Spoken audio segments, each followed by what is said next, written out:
हरियाणा के एक गांव के अंदर एक मुस्लिम परिवार में एक बेटी की आज शादी होती है। दोस्तों, सभी रिश्तेदार वहां पर इकट्ठा हो जाते हैं, लेकिन जो लड़की की मां होती है वो बार बार दरवाजे की तरफ देख रही होती है।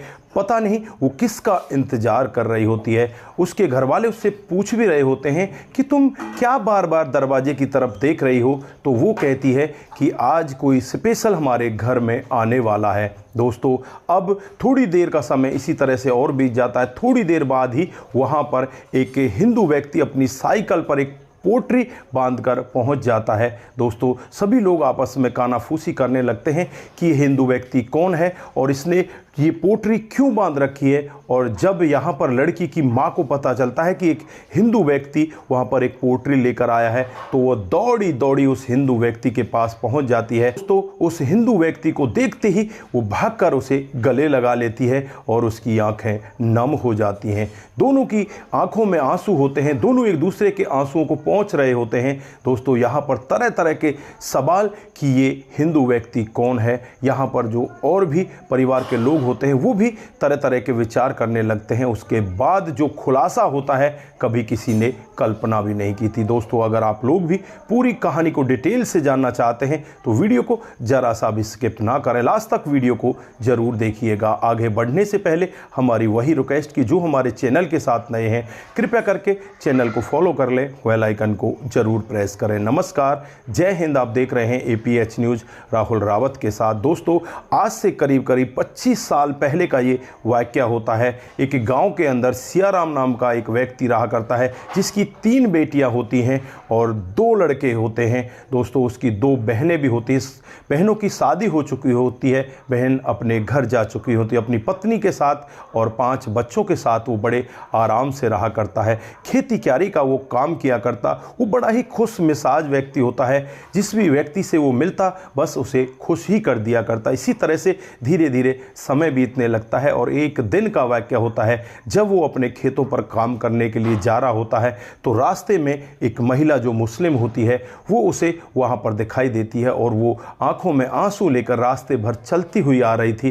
दोस्तों, सियाराम जब ऐसा वाकया सुनता है तो उस महिला के पास पहुँच जाता है और उससे कहने लगता है कि आप रो क्यों रही हो, आपको हुआ क्या है। पहले तो वो महिला कुछ भी नहीं बताती, लेकिन सियाराम जब उससे दोबारा पूछता है कि आप बताओ तो सही बहन, आपको परेशानी क्या है, आप मुझे अपना भाई समझ सकती हो।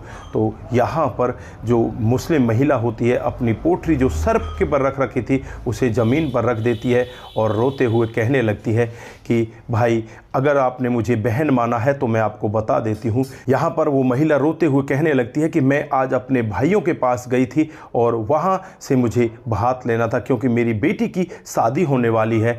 यहाँ पर उन भाइयों ने मुझसे मना कर दिया। उनसे कुछ दिन पहले मेरी किसी बात को लेकर कहा सुनी हुई थी और उस कहा सुनी को वो लेकर आज तक बैठे हुए हैं। अब वो मेरी बहन की शादी में नहीं आएंगे। तो यहाँ पर सियाराम कहने लगता है कि इसमें कौन सी बात है, तुम क्यों परेशान होती हो, तुम्हारी बेटी की शादी में मैं आऊँगा, तुम्हारी बेटी के लिए भात मैं भरूँगा। दोस्तों, जब मुस्लिम महिला इस तरह से सामने हिंदू व्यक्ति को देखती है और उसके इस तरह के विचार सुनती है तो वो कहने लगती है कि भैया, आप इतना परेशान क्यों हो रहे हो, आप ऐसा कैसे कर सकते हो। जब मेरे सगे भाइयों ने मुझे मना कर दिया तो आपको तो मैं जानती तक भी नहीं, तो आपसे मैं कैसे भला भात ले सकती हूँ। तो यहाँ पर वो कहता है कि बहन, आपको इस सब में टेंशन लेने की ज़रूरत नहीं है। मैंने आपको बहन कहा है ना, तो मैं अपनी बहन का फ़र्ज़ ज़रूर निभाऊंगा। मुझे डेट और तारीख बता दो कि किस तारीख को तुम्हारी बेटी की शादी है, मैं उसी दिन वहाँ पर हाजिर हो जाऊँगा। दोस्तों, इस गांव से उस गांव की दूरी लगभग 5 से 7 किलोमीटर की होती है। 7 किलोमीटर दूरी पर वो दूसरा गांव होता है।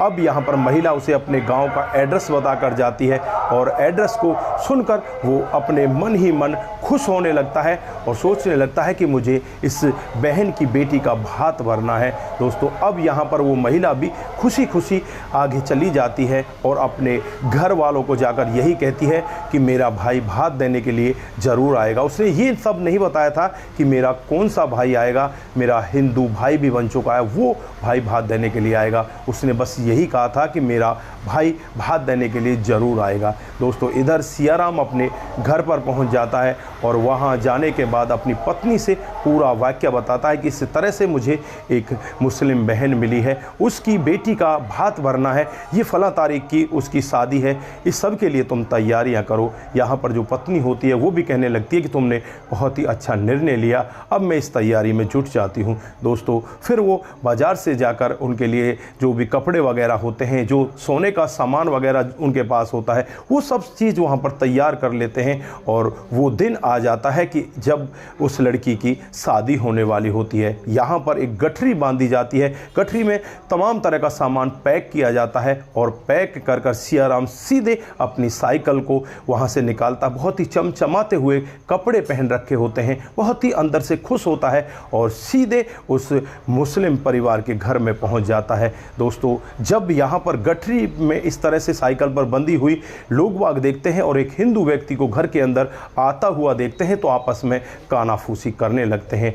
और जब उस लड़की की माँ को पता चलता है कि इस तरह से कोई हिंदू एक गठरी लेकर आया है तो वो बहुत ही ज़्यादा खुश होती है, क्योंकि वो काफ़ी समय से उसी का इंतज़ार कर रही थी कि पता नहीं वो भी आएगा कि नहीं आएगा। दोस्तों जैसे ही उस व्यक्ति को, सियाराम को वो महिला देखती है तो देखते ही बहुत ज़्यादा खुश हो जाती है और उसे गले लगाने लगती है और कहने लगती है कि भाई मुझे विश्वास तो नहीं हो रहा था, लेकिन मेरी अंतरात्मा मान रही थी कि मेरे भाई ने मुझे वादा दिया है वो ज़रूर आएगा। दोस्तों जब आसपास के लोग भी तरह तरह की बातें करने लगते हैं तो वो महिला खुद खड़ी हो जाती है और खड़ी होकर पूरा वाक़या बताने लगती है कि किस तरह से मेरे भाइयों ने भात देने से मना कर दिया था और इस मेरे मुँह बोले भाई ने, जिसका नाम सियाराम है, इसने मुझे वहाँ ढांढस बंधाया और कहा था कि बहन तुझे टेंशन लेने की ज़रूरत नहीं है, मैं कभी भी अपने बीच में अपने धर्म को नहीं लेकर आऊँगा, तू मेरी धर्म की बहन है, आज से तू मेरी बहन है, तू मेरे पास आ और मैं तेरे सारे भातों को सबको भरूँगा, आराम से, तुझे कोई दिक्कत नहीं होगी। दोस्तों जब वो मुस्लिम समाज पूरा का पूरा इस वाक़या को सुनता है तो वो भी बहुत ही ज़्यादा खुश होता है। अब इधर भाताई का बहुत ही जोरदार स्वागत किया जाता है, उसकी खातिरदारी की जाती है। उसके बाद जो ये सियाराम होता है अपनी बहन और अपनी जो बहन की लड़की होती हैं उनके लिए कपड़े वगैरह लेकर आया था, उन सबको दिया जाता है तो सभी लोग बहुत ही प्रसन्न होते हैं। बड़े आराम से वो शादी संपन्न हो जाती है। उसके बाद यहाँ पर सियाराम की विदाई होती है। सियाराम की विदाई भी उसी तरह से की जाती है जिस तरह से एक भातई की विदाई होती है। दोस्तों सियाराम भी यहाँ पर बहुत ज़्यादा खुश होता है और अपनी बहन को आशीर्वाद देते हुए कहने लगता है कि बहन आज के बाद तेरा मैं सगा भाई हूँ, आज के बाद तू जब भी आएगी मेरे पास आएगी, जितनी भी तेरे बच्चे बचे हुए हैं और जिनकी अभी शादी नहीं हुई है उन सब की शादी का जुम्मा मेरे ऊपर है, सबका भात मैं ही भरूँगा। दोस्तों यहाँ पर बहन ऐसे वाक्यों को सुनकर बहुत ही ज़्यादा खुश होती है, पूरा का पूरा परिवार खुश होने लगता है। जो यहाँ पर इसकी लड़कियाँ होती हैं वो सियाराम को मामा बुलाने लगती हैं। दोस्तों धीरे धीरे करके ऐसे ही समय बीतने लगता है। उस दिन के बाद से ये दोनों बहन भाई के रिश्ते में हो जाते हैं। जब भी इस मुस्लिम औरत को अपने भाई की ज़रूरत होती है तो वो सियाराम के पास चली जाया करती, बहुत सारे गिफ्ट और उपहार वहाँ पर लेकर जाया करती। सियाराम भी बदले में बहुत सारे पैसे, बहुत सारे कपड़े उसे दिया करता, क्योंकि धन दौलत की सियाराम के पास भी कोई कमी नहीं होती।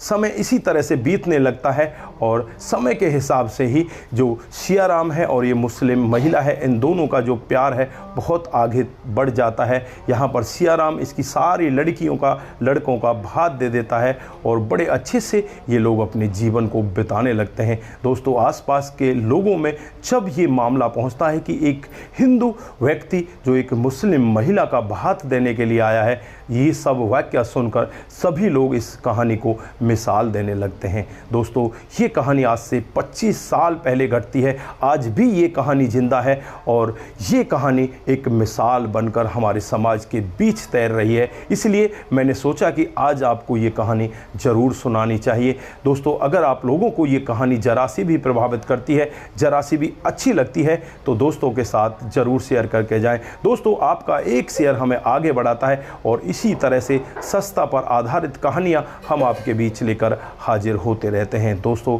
आप अपना ख्याल ज़रूर रखें, रिश्तों की अहमियत को ज़रूर समझें और अपने परिवार का ख्याल अच्छे से रखें। नमस्कार, जय हिंद,